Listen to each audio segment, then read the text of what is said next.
Ezra அவர்கள் ஒரு புக்கில் எழுதியிருப்பாங்க, ஒரு பயங்கரமான பீரங்கியை பார்த்தாலே நம்ம எப்படி பயப்படுவோம். அந்த மாதிரி அந்த காலத்தில் பல பேரை கொன்ன பீரங்கி, பல பேரை பயம்படுத்தின பீரங்கி. அதுக்கு மேலே இன்றைக்கி ஒரு இடத்துல அந்த பீரங்கி எங்கேயும் இருக்குது. அதை போய் பார்த்தா அதுக்கு மேலே ஒரு காக்கா எச்சம் போட்டுக்கிட்டு அங்கே இருக்குது. காலம் அந்தளவுக்கு நம்ம கடந்து வந்துட்டோம் அப்படிங்கிற மாதிரி எழுதியிருந்திருப்பார். அதே மாதிரி சுந்தர ராமசாமியார்கள் ஒரு புளிய மரத்தின் கதை அப்படிங்கிற ஒரு புக்கில் எங்கள் ஊர்லேருந்து கொஞ்சம் தூரங்க நடந்து போனால் போகிற வழியில் ஒரு பால் மண்டபம் இருக்கும். அங்கே அந்த காலத்தில் தூக்கில் போடுறதுக்கு அந்த இடத்துக்கு கூட்டிகிட்டு வருவாங்க. நாங்கள் ஒரு 15 நிமிஷத்தில் கால் நூற்றாண்டை நாங்கள் தாண்டிட்டோம். அந்த மாதிரி அவர் சொல்லியிருப்பார், எப்படி ஒரு காலத்தை கடந்து நிற்கிற ஒரு விஷயத்தை தாண்டி போகிறாங்கன்னு.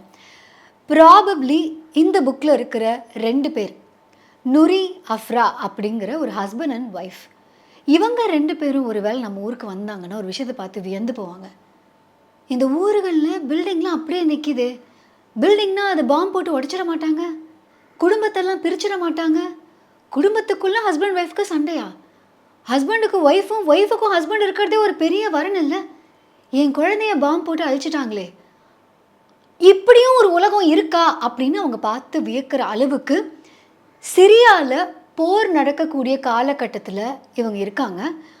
அந்த போர்லேருந்து அவங்க தப்பிச்சு போகணும். சிரியாவில் நடக்கிற அந்த எல்லா ஆக்கிரமிப்புலேருந்து அவங்க தப்பிச்சு லண்டன் போயிட்டா. தன்னோட குழந்தை இழந்துட்டாங்க. ஆனால் ஹஸ்பண்ட் அண்ட் ஒய்ஃபாக இங்கேருந்து கிளம்பி அங்கே போயிட்டா வாழ்க்கை நல்லா இருக்கும் அப்படின்னு அவங்க ஃபீல் பண்ணி அவங்க இங்கேருந்து எஸ்கேப் ஆகுறாங்க.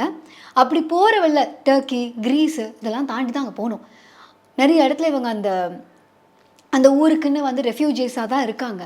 ஸோ இதை தாண்டும் போது அங்கே பார்க்குற விஷயங்கள், இவங்களோட ஊரை நினைவுபடுத்தக்கூடிய விஷயங்கள், இதுதான் தி பீ கீப்பர் ஆஃப் ஆலப்போ அப்படிங்கிற இந்த கதையில் இருக்கு.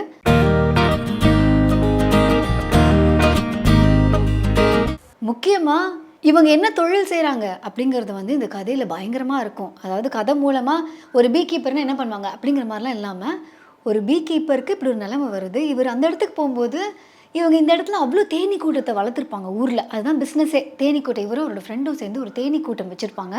ஸோ தேனீகளுடைய லைஃப் எப்படி இருக்கும் அப்படின்னு அவங்களுக்கு தெரியும். அதாவது இப்போ ஒரு தேனீக்கு தெரிஞ்சிருச்சுன்னா இந்த இடத்துல அந்த டைரெக்ஷனில் அங்கே போனால் அந்த பூலாம் அங்கே இருக்குது, அங்கேருந்து நம்மளால் சேகரிச்சுட்டு வர முடியும் அப்படின்னு அதுக்கு தெரிஞ்சிச்சுன்னா என்ன பண்ணுமா, அங்கேருந்து இங்கே இருக்க கூட்டத்தில் இருக்கிற தேனீக்களை பார்த்து ஒரு டான்ஸ் ஆடுமா. அந்த டான்ஸில் அவங்க இருக்கிற அந்த ஆங்கிளை வச்சு எந்த பக்கமாக போனால் அவங்களுக்கு அது கிடைக்கும் அப்படின்னு தெரிஞ்சு மற்ற பீஸ்லாம் அந்த இன்ஃபர்மேஷன் கிடச்சதுக்கப்புறம் அவங்க ட்ராவல் பண்ணுவாங்களாம். ஸோ இந்த இன்ஃபர்மேஷன்லாம் கதைக்கு நடுவில் வரும். இப்போ இவர் இந்த இடத்துல அந்த பீஸ்லாம் அழிஞ்சிச்சுன்னா ஊரே அழிஞ்சு போச்சு. ஸோ அவங்களுடைய அவங்க தேனீக்கள் வளர்த்துட்டு இருந்த அந்த இடமும் அழிஞ்சாச்சு. இவங்க நாடு விட்டு நாடு இப்படிலாம் போகிறாங்க. அப்படி போகிற இடத்துல ஒரு குட்டி வண்டுக்கு அடிபட்டிருக்கும். அந்த வண்டு கீழே கிடக்கும். அங்கே இருக்கிற இவங்க ரெஃப்யூஜி கேம்பில் வெளியில் அது கீழே கிடக்கும். இவர் அந்த வண்டு டெய்லியும் அது ஒரு இலையில் வைப்பார், அது இங்கே கையில் வச்சு பார்ப்பார், அது அப்படி சுருண்டுக்கிட்டு இருக்கோம். ஸோ இது இவரோட தொழிலை எப்படி ஞாபகப்படுத்துரு. அதுக்கப்புறம் இந்த ரெஃப்யூஜி கேம்பில் சிரியாலேருந்து வந்தவங்க மட்டும் இல்லை, வெவ்வேறு ஊர்கள்லேருந்து வெவ்வேறு நாடுகள்லேருந்து வந்தவங்கெல்லாம் இருப்பாங்க. ஸோ இவங்களுக்கு மொழிகளே ரொம்ப வித்தியாசமாக இருக்கும். இவங்க மொழி வேறு, அவங்க மொழி வேறு, இவங்க பேசுகிற விதம் வேறு, எல்லாமே வேறையாக இருக்கும். இவங்களுக்குள்ளே இருக்கிற ஒரே ஒத்துமை என்னென்னா, எல்லாருமே தன்னோட குடும்பத்தை, தனக்கு தெரிஞ்ச என்ன சொல்லுவாங்கள்ல, நமக்கு பரிச்சயமான விஷயங்கள் எல்லாமே இழந்தவங்களாம் இருப்பாங்க. ஸோ இவங்க ஒரு புது விஷயத்தை தேடி போகிறாங்க. அந்த புது விஷயம் இவங்களுக்கு சந்தோஷத்தை கொடுக்குமா, அந்த புது விஷயம் இவங்களுக்கு பழசு எல்லாத்தையும் மறக்கடிக்குமா, இது எல்லாமே ஒரு கேள்விக்குறியாகவே இருக்கும். அதில் ஒருத்தரோடு இவங்களுக்கு ஒரு நட்பு டெவலப் ஆகும். இவர் தங்கியிருக்க ஒரு இடத்துல அவர் என்ன பண்ணுவார், இவருக்கு இந்த இவரை எடுத்து டெய்லியும் பார்க்குறது அப்படிலாம் அந்த நுரி எடுத்து பார்த்துட்டே இருப்பார். அவர் அந்த பீயை எடுத்து பார்க்குறத வச்சு இவர் ஒரு குட்டி ஒரு செடிகள்லாம் வச்சு ஒரு இடத்துக்கு கொடுப்பாரு. இங்கே இந்த இடத்துல அவன் வளர்ந்துருவானா. ஏன்னா இவர் என்ன சொல்வார், இனிமேல் இந்த தேனியை அவங்க தேனி கூட்டத்தில் இருக்கவங்க சேர்த்திக்க மாட்டாங்க. ஏன்னா அதுக்கு விங்ஸ் போயிடுச்சு. அதனால் இனிமேல் அது பறக்காதுங்கனால அவங்களுக்கு உபயோகம் இல்லை, அதனால் அவங்க சேர்த்திக்க மாட்டாங்க. இது சர்வைவ் ஆகிறது ரொம்ப கஷ்டம், சீக்கிரம் அது இறந்துரும் அப்படின்னு அவர் சொல்லியிருப்பார். இவர் என்ன பண்ணுவார், புதுசாக ஒரு இடம் செட் பண்ணுவார். இந்த தேனிக்கு விங்ஸ் எல்லாம் போயிடுச்சு, அதோட பரிச்சயமான கூட்டத்தில் சேர்த்துக்க மாட்டாங்க, இந்த புது இடத்துல அது வளருமானா. அந்த தேனி அழகாக அந்த இடத்துல வளரும். அந்த புது லீஃப்லேருந்து லீஃபுக்கு போகும். அது எங்கேயுமே அது எப்படி செட்டப் பண்ணியிருப்பாங்கன்னா, அந்த தேனி பறந்து போய் எதுவுமே பண்ண வேணாம், நடந்தே ஒரு செடியிலேருந்து இன்னொரு செடிக்கு போக முடியும். அந்த மாதிரி ஒரு செட்டப் ஒன்று க்ரியேட் பண்ணியிருப்பாங்க. ஸோ அங்கே இவங்களுக்குள்ளே இருக்க அந்த ஃப்ரெண்ட்ஷிப், இந்த தேனீக்கள் மூலமாக அவங்க பகிர்ந்துக்கிற விஷயம், இதெல்லாம் ஒரு பக்கம் இருக்கும். இந்த நுரிக்கு வந்து அவரோட ஒய்ஃப் வந்து அஃப்ராங்கிறவங்க. ஸோ இந்த சிரியால நடக்கிற அந்த பாம்லாம் அவங்க போட்டதுக்கப்புறமா, நெறைய இழந்ததுக்கப்புறமா, அவங்க பையன இழந்ததுக்கப்புறமா, அந்த நாட்ட விட்டு போலாம் அப்படின்னு வந்து இவர் முடிவெடுப்பாரு. ஏன்னா, இவருக்கு முன்னாடி இவரோட நெருங்கிய நண்பரான முஸ்தஃபா அப்படிங்கிறவரு, அவர் தான் அந்த தேனீ எப்படி பார்த்துக்கணும்னு இவருக்கு சொல்லிக் குடுத்துருந்திருப்பாரு. அவர் வந்து இந்த ஊர விட்டு போயிருப்பாரு. இவர் யுகே ரீச் பண்ணிட்டாரா இல்லையாங்கிறத மெயில்ல தான் பார்த்துட்டே இருப்பாரு. அதில தான் அவருக்கு வந்துட்டே இருக்கும். ஒவ்வொரு இடத்துக்கும் போம்போது நான் இங்க ரீச் ஆயிட்டேன். அந்த மாரி மெயில் கான்வர்சேஷன்ஸே போயிட்டுருக்கும். அவர் அப்ப சொல்வாரு, அஃப்ராக்கு வந்து இந்த நாட்ட விட்டு வரதுக்கு விருப்பமே இல்ல. ப்ராபப்ளி அவங்களுக்கு வந்து பையன் இறந்ததுக்கப்புறம் லைஃபே முடிஞ்சு போச்சுங்கிற ஒரு ஜோன்ல இருப்பாங்களா இருக்கும். ஸோ அவங்களுக்கு வந்து எதுவுமே இனி இம்பார்ட்டன்ட் இல்ல. அவங்க இங்கேயே இருந்துரலாம். இங்கே என்ன மிஞ்சி மிஞ்சி போனா என்ன பண்ணுவாங்க? பாம் போட்டு சாவடிப்பாங்களா? சாவலாம் இப்ப என்ன? அப்படிங்கிற ஒரு ஜோன்ல தான் அவங்க இருப்பாங்க. அவங்க இமோட் பண்ண மாட்டாங்க. எதையுமே எந்த கஷ்டத்தையும் வெளில சொல்ல மாட்டாங்க. முக்கியமா அவங்களுக்கு என்ன? அவங்களுக்கு பார்வை போயிருக்கும். ஸோ இவரு டெய்லி வெளில போறாருன்னா, ஃபுல் டீட்டெயில்ஸ் கேட்பாங்க. "அப்படியா? எங்க போன? அங்க என்ன இருந்தது? அங்க ஒரு பையன். பையன்னா என்ன என்ன ஹைட்ல இருந்தான் அவன்? என்ன கலர் ட்ரெஸ் போட்டிருந்தான்?" அப்போ இவங்க என்ன சொல்வாருன்னா, ஒரு இடத்துல எக்ஸ்பிளைன் பண்ணப்போ, ஒருவேளை அவளுக்கு இந்த எல்லா டீட்டெயில்ஸும் ஏன் தேவைப்படுதுன்னா, இதெல்லாம் சொன்னா தான் அவ அத விஷுவலைஸ் பண்ணி பார்க்க முடியும். அப்படின்னு சொல்லிட்டு இவர் ஒவ்வொன்னா சொல்வாரு. ஆனா இவர் பார்க்குற காட்சிகள் எதுவுமே ரொம்ப சூப்பராலாம் இருக்காது. வீட்ல வந்து சொல்ற அளவுக்கு.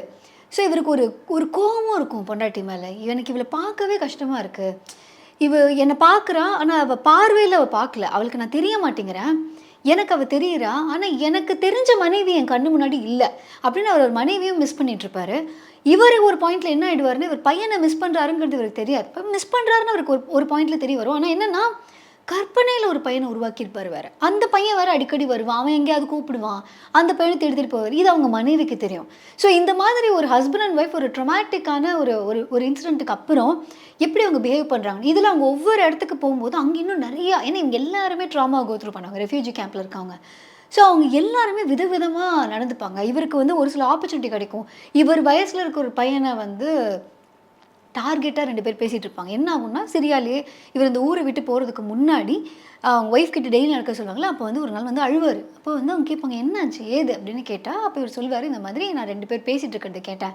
அவனுங்க டார்கெட் பிராக்டிஸ் பண்ணணும்னு பேசிட்டு இருந்தானுங்க. டார்கெட்டா யார எத சூஸ் பண்ணலான்னு பார்க்கும்போது, ஒரு 8 வயசு பையன் இருந்தான்னு சொல்லி பேசிக்கிட்டாங்க. எனக்கு வந்து ரொம்ப கஷ்டமா இருந்தது. ஆனா நான் போய் நிக்கிறதுக்குள்ள அந்த பையன சுட்டுட்டாங்க." அப்புறம் அந்த அம்மா உள்ளேருந்து ஓடி வந்து அந்த பையன எடுக்க வருது. அதுக்கும் அவங்க கோவப்படுறாங்க. என்ட்ட என்ன சொன்னாங்கன்னா, "நீ ஒண்ணு எங்களோட சேர்ந்து துப்பாக்கி எடு. இல்லையா நீ இந்த இடத்துக்கு துப்பாக்கிக்கு பலியாவுன்னு" சொல்றாங்க.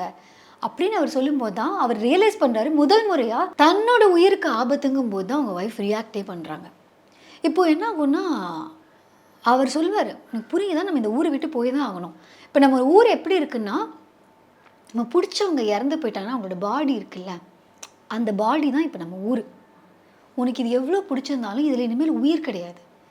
இந்த இடத்துல எதுவுமே இல்ல. அத நீ புரிஞ்சுக்கோ. நம்ம இங்க விட்டு போயிரணும். இன்னொன்னு நம்ம இந்த ஊர்ல இருக்கிறதுனால, நம்ம பையன் பக்கத்துல இருக்கிறோம்னு நீ நினைக்கவே முடியாது. பையன் போயிட்டான். He is gone. He is no more. இங்க இருக்கிறதுனால அவன் பக்கத்துல இருக்கிறோங்கிற மாரி உனக்கு ஒரு எண்ணம் இருந்ததுன்னா, அதுவும் இல்ல அப்படின்னு சொல்லிட்டு இவரு கன்வின்ஸ் பண்ணுவாரு. இவங்க போலாம்னு நினைக்கிறதுக்குள்ளயே இவங்க வீட்டுக்கு யாரோ வந்துருவாங்க. இவங்க 2 பேரும் சேர்ந்து கீழ போய் ஒரு இடத்துல ஒளிஞ்சு நிப்பாங்க. ஒளிஞ்சிட்டு இருக்கும்போது ஒரு கான்வர்சேஷன் நடக்கும். என்னன்னா, முதல் முறை இவர் என்ன எழுதியிருப்பாருன்னா, என் ஒய்ஃபோட சேர்ந்து நானும் இப்ப இந்த இருட்டுல இருக்கேன். ஏன்னா ஒய்ஃப்க்கு கண் பார்வை இல்ல. இப்ப இவங்க ஒளிஞ்சிருக்க இடத்துல வெளிச்சம் இல்ல. ஸோ இந்த இருட்டுல இருப்பேன். இப்ப இவர் வந்து வேண்டிட்டு இருப்பாரு. இவ வந்து மூச்சு விட்டாலே மேல இருக்கவன் கண்டுபிடிச்சிருவான். சுட்டு தள்ளிருவான். ஆனா இவளோட வாய பொத்தலாமா வேண்டாமான்னு எனக்கு தெரியல. ஏன்னா அது அவ சாய்ஸ். உயிரோடு இருக்கணுமா வேணாமாங்கிறது அவர் சாய்ஸ். அவளுக்கு உயிரோடு இருக்கணும்னு ஆசை இருக்கா இல்லையாங்கிறதே எனக்கு தெரியல. அதனால அவ மூச்சு விட்றான்னா விடட்டும். விட்டு அவங்க கண்டுபிடிச்சு நம்மள கொல்றாங்கன்னா கொல்லட்டும். பார்த்தா அவங்க மூச்சே விட மாட்டாங்க. அடக்கிட்டு இருப்பாங்க. அவரு அப்பதான் எழுதியிருப்பாரு, "எனக்கு இப்ப தான் தெரியும் என் மனைவிக்கு வாழ்றதுக்கு கொஞ்சம் ஆசை இருக்குங்கிறதே நான் இப்ப தான் புரிஞ்சுக்கிட்டேன்." அப்படிங்கிற மாரி எழுதியிருப்பாரு. அப்புறம் என்ன ஆகும்னா, அப்ப அவரு சொல்வாரு, "எனக்கு வந்து இப்போ ஃபார்ட் பண்ணணும்." அப்படின்னு அந்த இருட்டுல சொல்லுவாரு. உடனே அந்த அம்மா குலுங்கி குலுங்கி வெளில சத்தம் கேட்காத அளவுக்கு குலுங்கி குலுங்கி குலுங்கி குலுங்கி இவர அப்படியே ஹக் பண்ணிட்டு அப்படி சிரிக்கும். அப்போ இவர் என்ன நினைப்பாருன்னா, ரொம்ப நாள் கழிச்சு இந்த உடம்பு ஆடுது. இந்த உடம்புக்குள்ள ஒண்ணு இருக்கு. அவளுக்குன்னு ஒரு உயிர் இருக்கு. அவளுக்குன்னு உயிரோட இருக்கணுங்கிற ஆசை இருக்கு. இதெல்லாம் நான் இப்ப தான் வந்து ஃபீல் பண்றேன் அப்படின்னு சொல்லும்போது, என் பொண்டாட்டி சிரிக்கிறா அப்படின்னு அவர் அப்படியே அத சொல்ல சொல்ல சொல்ல, ஆனா அவ சிரிக்கிறாளா? அழறாளா? அப்படிம்பாரு. ஏன்னா அவரோட கழுத்துல அப்படியே ஈரம் பதிஞ்சுக்கிட்டே வரும். ஸோ அதோட அந்த சீன அப்படியே முடிப்பாங்க. அது இவங்க 2 பேருக்கும் கியூஸ்ல தான் இருக்கு. ஏன்னா கான்வர்சேஷன்ல அவங்களுக்கு லைஃப் இருக்காது.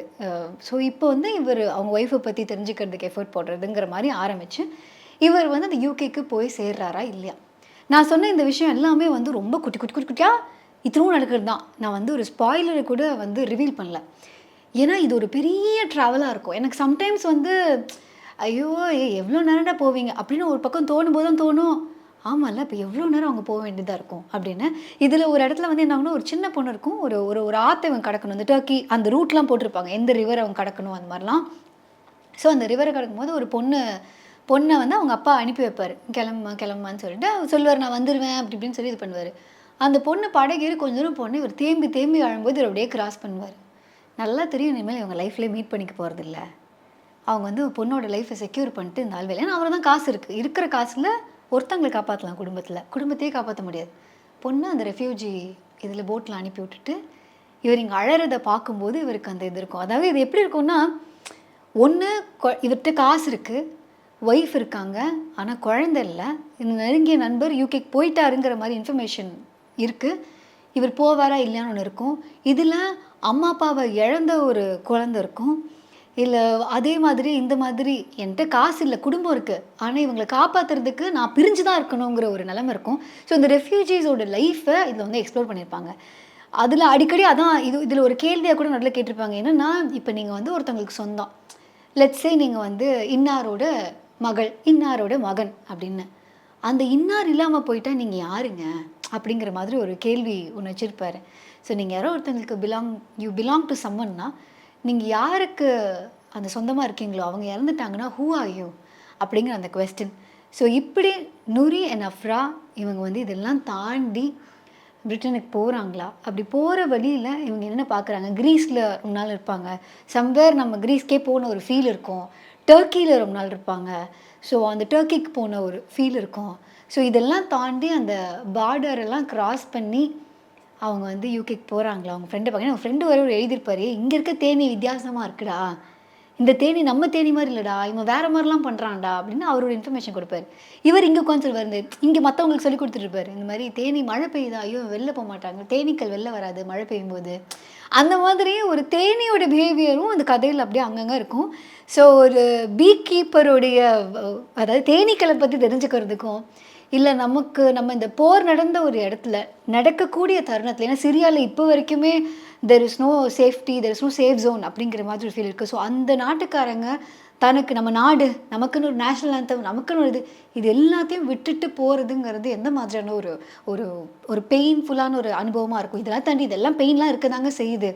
ஆனால் there will be a better tomorrow அப்படிங்கிற அந்த ஹோப் அப்பப்போ வந்து இப்படி ஒரு ஸ்பார்க்காக வந்துட்டு போகுது. எப்படி இந்த ஜேர்னியில் எத்தனை பேர் அவங்க மீட் பண்ணுறாங்க, இந்த மாதிரி விஷயங்களை நம்ம லைஃப்பில் அனுபவிக்கவே வேண்டாம். பட் அவங்களோட எம்பத்தைஸ் பண்ணுறதுக்கும், இல்லை வேற எங்கேயோ ஒரு இடத்துல நம்ம போகிற பற்றி ஒரு விஷயம் கேள்விப்படும் போது இன்னும் பெட்டராக அந்த மக்களை பற்றின ஒரு புரிதலுக்கும் இந்த புக்கு நீங்கள் வாங்கி படிக்கணும்னா நீங்கள் படிக்கலாம். இந்த புக்கு நீங்கள் வாங்கி படிக்கிறதுக்கான லிங்க் கீழே இருக்குது, அதை கிளிக் பண்ணி இந்த புக்கை வாங்கி நீங்கள் படிக்கலாம். இங்கிலீஷில் தான் இருக்குது. கிறிஸ்டி லெஃப்டரியோட the beekeeper of Aleppo. Suppose இந்த புக்கு சூப்பராக இருக்கே, இதே மாதிரி வேறு ஏதாவது அப்படிங்கிற மாதிரி உங்களுக்கு தோணுச்சு அப்படின்னா, இந்த மாதிரி பல புக்ஸ் நம்ம ஆல்ரெடி வந்து ரிவ்யூ பண்ணியிருக்கோம். ஸோ thebookshop.in அப்படிங்கிற வெப்சைட்டை விசிட் பண்ணிங்க அப்படின்னா ஜானர் வைஸில் ஃபிக்ஷன்னு போங்க, ஃபிக்ஷனுக்குள்ளே இந்த மாதிரியான ஜானல் என்ன புக் இருக்குது அப்படிங்கிறத ஃபுல்லாக லிஸ்ட் அவுட் பண்ணியிருப்போம். ஸோ நீங்கள் அந்த புக்ஸில் எந்த புக் உங்களுக்கு வேணும் அப்படின்னு தோணுதோ அதோட ரிவ்யூவை நீங்கள் வந்து பார்க்கலாம், இல்லை இந்த புக்கை வாங்கி படிக்கலாம். இல்லை ஸ்பாட்டிஃபை மட்டும் அல்லாமல் எல்லா பாட்காஸ்டிங் பிளாட்ஃபார்ம்ஸ்லையும் த புக் ஷோடைய பாட்காஸ்ட்டை நீங்கள் கேட்கலாம். கூகுள் பாட்காஸ்ட்லனா தேர்னாலே போதும், திடீர்னு கீழே வரும், கிளிக் பண்ணி ஆப்பை டவுன்லோட் பண்ணாமலே நீங்கள் கேட்டுக்கலாம். இந்த மாதிரியான பல வசதிகள் உங்களுக்கு இருக்குது. ஸோ இந்த வீடியோ உங்களுக்கு பிடிச்சிருந்தது அப்படின்னா லைக் பண்ணுங்கள், கமெண்ட் பண்ணுங்கள், ஷேர் பண்ணுங்கள், மறக்காமல் த புக் ஷோக்கு சப்ஸ்கிரைப் பண்ணுங்கள். ஓகே, பாய்.